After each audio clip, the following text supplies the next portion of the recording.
2031 বিশ্বকাপকে সামনে রেখে রাজধানীর পূর্বাচলে শেখ হাসিনা ক্রিকেট স্টেডিয়াম নির্মাণের পরিকল্পনা করেছিল বাংলাদেশ ক্রিকেট বোর্ড, কিন্তু দীর্ঘদিন পেরিয়ে গেলেও স্টেডিয়ামের কাজ এখনও দৃশ্যমান হয়নি।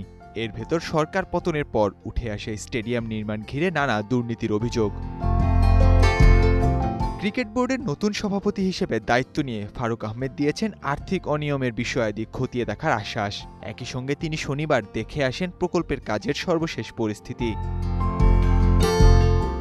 এ সময় বিসিবি বসের সঙ্গে উপস্থিত ছিলেন খালেদ মাহমুদ সুজন, ইফতেখার রহমান মিঠু, কাজী এনাম, নতুন পরিচালক নাজমুল আবেদিন ফাহিম, আকরাম খান ও বিসিবির প্রধান নির্বাহী নিজামুদ্দিন চৌধুরী সুজন। পুরো প্রকল্প এলাকার নতুন সভাপতিকে ঘুরিয়ে দেখান তারা। প্রকল্প পরিদর্শন শেষে বোর্ড সভাপতি সংবাদ মাধ্যমকে আশ্বস্ত করেন, খুব শীঘ্রই মাঠ প্রস্তুতের কাজ শুরু হবে।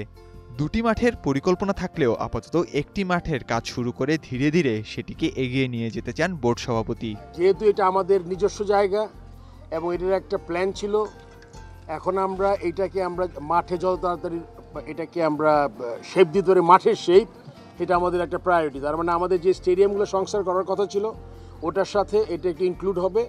আমরা সব স্টেপ বাই স্টেপ যাব। আমরা দুইটা মাঠের এখানে প্রভিশন আছে, আপনি জানেন বড় একটা স্টেডিয়াম হওয়ার কথা ছিল। এই মুহূর্তে হয়তো বা এত বড় বাজেট আমরা এফোর্ড করতে পারবো না। সেই জন্য আমরা প্রথম একটা মাঠ দিয়ে শুরু করব, তারপরে পাশের মাঠটা চেষ্টা করবো আর কি।